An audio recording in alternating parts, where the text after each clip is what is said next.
quando o nosso irmão cantava, e a gente vai ficando com o coração mais leve, mais alegre, né? Já vai entrando em sintonia, porque nós vamos tendo afinidade com essas canções lindas, né? Quando falava ali do sorriso do Cristo envolto em luz, a gente já se sentia envolvido pelos seus braços, né? Uma alegria, e vai nos dando essa leveza. E aí nós lembramos que esse ambiente é repleto de anjos. E os anjos são alados porque eles têm essa leveza, né? Quando a gente fala de alados, de asa, é as luzes que eles têm, né? Porque se a gente vai na mitologia, a gente vai encontrar os anjinhos com aquelas carinha gordinha e de asas. Mas os anjos do Senhor que servem, né? Eles não têm asas como nós imaginamos, mas é a luz do seu brilho que leva essa leveza. No começo do Evangelho segundo o Espiritismo, lá diz que o Senhor dá ordem aos seus anjos e como exército divino, eles vão aonde forem mandados, sempre no trabalho divino. Então é muito bonita essa passagem que abre o Evangelho dizendo desses anjos que são soldados do Cristo e que eles estão aqui no meio de nós. Além dos mentores dessa casa, dos responsáveis por esta casa, por Irmã Maria, essa doce irmã, e todos os outros que compõem a parte contra-espiritual dessa casa, também somam os nossos mentores individuais, ou nós não os temos? Claro que temos, e eles também estão a serviço, nos trouxeram até aqui, nos deram a direção para vir aqui buscar. O que nós viemos buscar aqui? A nossa cura, né? Física, emocional e espiritual. Mas também nós viemos no aprendizado, na busca, né? Desse galardão que Jesus nos traz, para que nós possamos desenvolver. Como nós estamos começando o ano, e todas as palestras desse ano eu estou começando com a mesma frase, porque me marcou muito. No final do ano eu recebi um vídeo em que se falava isso, que nós fazemos tantas coisas no final do ano, tantas promessas, tantas coisas, nós fazemos até listinha, né, do que vamos mudar, né, coisas que nós deixamos de cumprir. Né? Nós chegamos no final do ano e queremos uma vida nova, mas nós não mudamos. E se nós não mudamos, nada vai mudar. Só o calendário muda, mas nós vamos continuar os mesmos. Então a mudança tem que partir de dentro para fora. Nós vamos mudar, nós prometemos tantas coisas, mas só da boca para fora. Tem que mudar o coração, nosso comportamento, nossa busca. E se fala de esperança muito, né? E o que é esperança? O que nós vamos esperar? Nós vamos ficar na esperança do verbo esperar, que é parado, sem movimento, ou na esperança do verbo esperançar, que é movimento, é busca, é fazer, é ir atrás. Se nós vamos ficar na esperança do verbo esperar, parado, água parada apodrece, nada nos dá movimento. Como o mundo é feito de energia, e energia é movimento, é crescimento, e é assim que Deus nos fez, porque nós também somos energia, nós estamos em pleno movimento, que nós vamos na esperança do verbo esperançar. Dessa que nos faz movimentar e a busca daquilo que nós queremos. E Deus nos deu todas as habilidades, todos os dons necessários para que nós façamos. Deus, como a gente sempre fala, Ele deixa que nós fazemos o possível e Ele faz o impossível por nós. O possível é nossa tarefa, Ele nos deu tudo, desde a inteligência, da capacidade, da habilidade, das mãos laboriosas, do dom do falar, do dom do pensar, e aí nós vamos construindo, e todos nós temos capacidade. Uns têm capacidade para bordar, para costurar, homens têm capacidade de eletricista, disso, daquilo, cada um tem uma capacidade, e na união nós fazemos o conjunto e fazemos esse mundo movimentar. cada um na sua habilidade. Uns têm de um jeito, outros têm de outros, mas todos têm os dons divinos. Nossas mãos em trabalho, na construção, se unem e faz desse mundo melhor. Né? E é nessa esperança do verbo esperançar que nós vamos começar essa noite a palestra, cujo tema eu venho pensando muito, que é do capítulo 14 do Evangelho segundo o Espiritismo. E quando nós vamos lá, o capítulo é honrar pai e mãe. E nós sabemos como temos que honrar pai e mãe, que é necessário para o nosso crescimento, e nós também, como pais, vamos ser honrados, né? Mas aí causa estranheza quando Jesus está numa casa, e a casa, como sempre, superlotada, dentro e fora, ninguém conseguia chegar. Jesus não conseguia nem falar de tanta gente. Queriam lhe dar um pão, uma água para ele se refrescar, ele não conseguia nem se alimentar. E lá estava, isso está lá no Evangelho, desse jeito descrito. É lógico que eu falo com as minhas palavras, né? E aí começa uma gritaria e Jesus na sua calmaria. E aí alguém vem, um dos apóstolos, dizer: Jesus, lhe chamam, sua mãe e seus irmãos estão aí fora. E vamos fazer um parênteses. Nós nos perguntamos, mas Jesus tinha irmãos? Não é a primeira pergunta que a gente se faz? A gente olha na Bíblia, em tudo.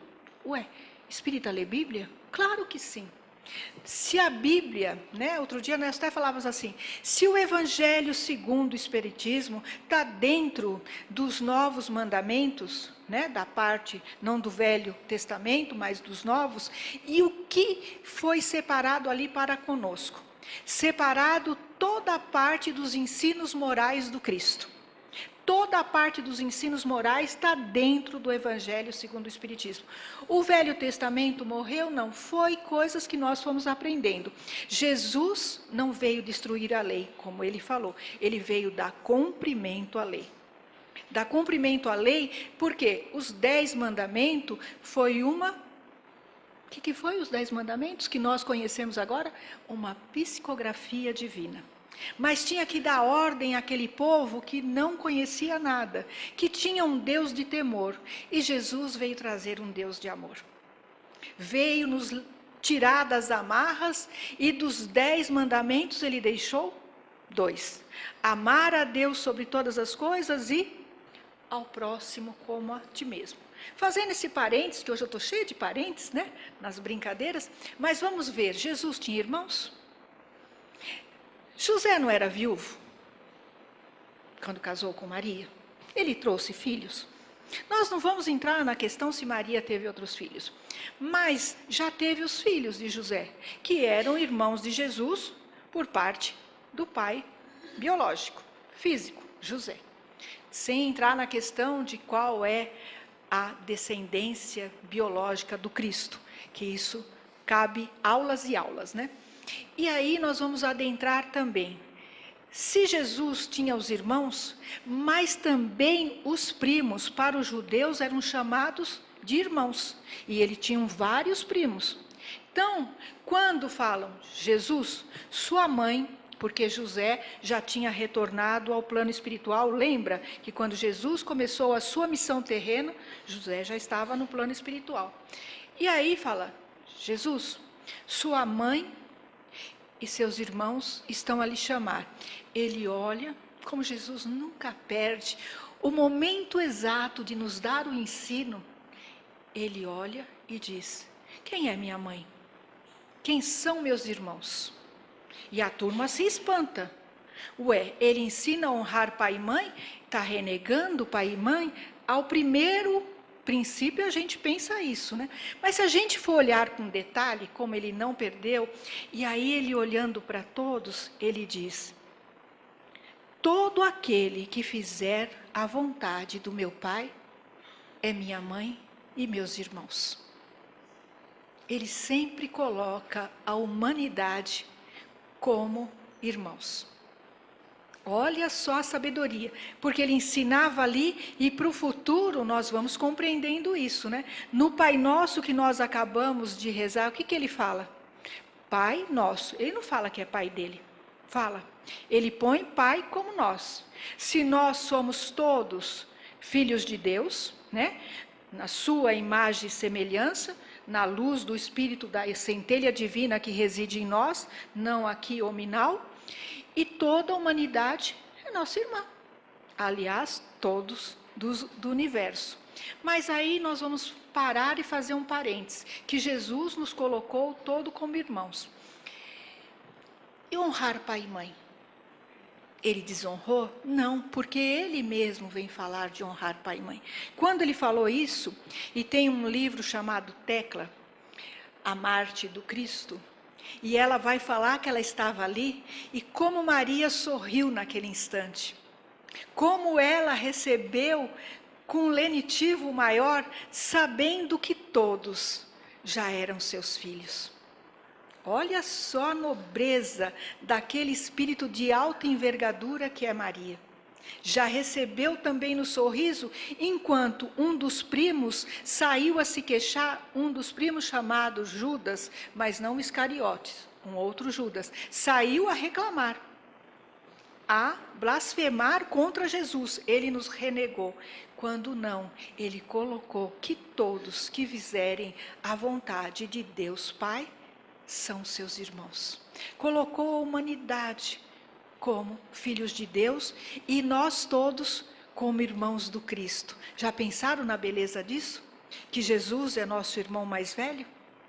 Que bênção! Eu acho assim isso deslumbrante. Vamos continuar. Se Jesus também nos chama a atenção para honrar pai e mãe, e nós vamos entrar na humanidade. Nós temos, né, como o próprio Moacir fala, e ele fala muito bem sobre isso, que a família é a célula máter, que tudo depende da família que nos estrutura e nos dá essa afinidade com tudo que nós temos, porque a família se atrai por sintonia e afinidade, né? E quando nós falamos sintonia e afinidade, nós não estamos falando de bem ou mal, porque nós temos sentimentos que nos atraem um ao outro, né? Se nós estamos juntos é porque nós temos uma atração e uma sintonia. Então a família está para um aprendizado maior. Que bênção! Se nós temos papai, mamãe, tudo, que bênção! Mas aí nós que estamos, vamos falar que nós falamos a raça negra, a raça branca, a raça amarela, isso e aquilo. Não existem raça, meus irmãos. Só existe a raça humana. Só a raça humana e nós somos todos humanos. Então nós somos da mesma família. O que existe são etnias diferentes. Um tem uma cor, outro tem outro é branco, outro é amarelo, outro é isso, outro é aquilo, outro é japonês, outro é judeu, mas todos da raça humana, todos irmãos. E é isso que Jesus queria nos chamar a atenção. Não importa a etnia que nós somos, da onde nós viemos. E agora, a neurociência fez um teste e acabou com isso. É muito legal, tá aí girando na internet, que eles vão entrevistando as pessoas, e nós ainda com os nossos preconceitos, que nós achamos porque a gente é isso, é aquilo. Aí entrevistam um inglês, e ele fala, tenho orgulho de ser inglês. E vai falando, porque meu pai participou da guerra, porque isso, por aquilo. Não gosto dos alemães.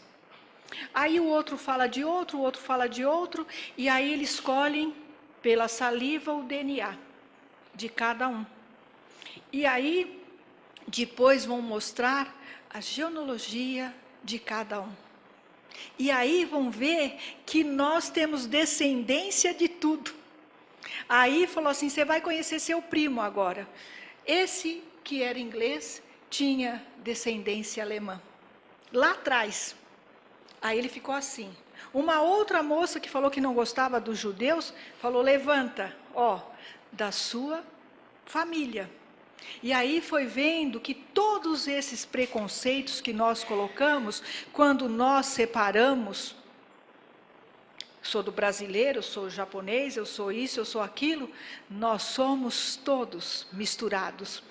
André Luiz fala uma coisa muito bonita para mostrar como nós somos descendentes de todos. Ele fala assim: nas nossas veias, nas nossas artérias, quer dizer, tem água do mar. E nas nossas veias, água de rio doce. Querendo dizer que a gente vem evoluindo, nós estagiamos em todos os reinos, e aí a partir do reino hominal nós passamos a ter o quê? Inteligência. E aí nós vamos nos construindo. Então somos todos da mesma família, e é isso que Jesus quer nos ensinar. Vamos conversar um pouquinho mais para a gente ver como Jesus nos ensinou tudo, nos colocando dentro da família da humanidade. E como nós temos que ter respeito para todos. Quando nós temos a nossa mamãe, nesta encarnação ela é nossa mamãe, e na próxima? O que ela será de nós? E isso que ele quis dizer: quem é meu pai, quem é minha mãe, quem são meus irmãos? Aqui nós estamos agora, eu chamo de mamãe, eu chamo de filho, mas e na outra? Eu vou deixar de amar porque não é mais minha mãe? Não. A doutora Anete Guimarães nos pega na orelha bem puxadinho, ela diz assim, bem bonitinho ela fala, nos puxa a orelha bem assim: ah, você ama mais o seu marido ou o seu filho? E a gente responde de pronto: meu filho. E ela falou assim: e na próxima vida, quando o seu marido for seu filho, quem você vai amar mais? Olha só, e é verdade, gente. Hoje eu estou mãe da minha filha. E amanhã? Na outra encarnação, ela poderá ser minha mãe, poderá ser os amigos que são irmãos pelos laços da alma, tem a sintonia que nos atrai pelos laços de amor, e se nós estamos juntos em família é para aprender a se amar. E aí quando eu estou sendo concebido, o que eu tenho quando eu estou sendo concebido? O óvulo e o esperma, né? Posso falar assim, né? Estamos tudo em adultos, né? E aí, se eu tenho óvulo e espermas, eu tenho 50% do DNA de mamãe e 50% do DNA do papai, não é verdade? Aí eu estou nesse mundo. Aí o que eu falo? Não queria vir por esse mundo. Aí eu falo que meu pai é isso ou aquilo. Ou falo que a mamãe é isso ou aquilo. Dentro de mim, que tem toda a célula, e toda a célula tem memória celular, veio da mamãe, tem a memória celular da mamãe. Veio do papai, tem memória celular do papai. Se juntou em mim, formou minhas células. Mas a memória celular pré-existe, porque ela também está no perispírito. E aí, quando eu falo, mamãe é isso, papai é aquilo, tudo dentro de mim reage como se eu estivesse me criticando, me pondo para baixo. E aí, o que acontece? Eu adoeço. Porque a memória celular reage. Vocês já tiveram memória olfativa? Já sentiu o cheirinho do bolinho da mamãe? Fala: ai meu Deus, que saudade. A nossa célula faz a mesma coisa. Quando eu falo que eu amo e respeito, e é por isso que Jesus nos diz: honrai pai e mãe, porque eles estão dentro de nós, na nossa célula, na nossa conjunção molecular, e tudo está vibrando dentro. Além das nossas células do papai e da mamãe, nós vamos ter lá, desde trás, que nós nem sabemos. E é isso que nos faz irmãos. Se nas nossas artérias correm água do mar, e nas nossas veias, água de rio doce, André Luiz falando, querendo dizer que nós trazemos tudo. Até outro dia brincaram, falaram assim: acho que quando eu voltar, já que tudo vai voltar por pró, e isso vai se transformar, e nós vamos trabalhar, e vai voltar a ser nossas células, eu quero ter algumas da Angelina Jolie. Né? Olha, já pensou? Né? Brincadeiras à parte, mas para saber que nós temos que honrar papai e mamãe. Dentro de um estudo que a gente faz, tem 10 categorias. E aí a primeira chama amor filial. Esse amor filial nos leva ao quê? Ao mandamento do Cristo. Amar a Deus sobre todas as coisas. Quem ama a Deus sobre todas as coisas, esse amor filial, vai amar papai e mamãe. Quem ama a Deus sobre todas as coisas, ama o pai e a mãe, honra, vai ter o quê? Fraternidade. Quem tem fraternidade ama a si mesmo e ao seu próximo.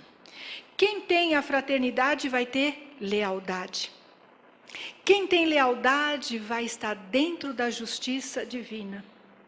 E aí quem tem a justiça em si vai estar dentro de todos os ensinos do Cristo e vai sempre estar dentro do homem de bem.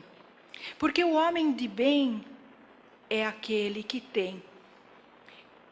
segue a justiça divina, o amor e a caridade.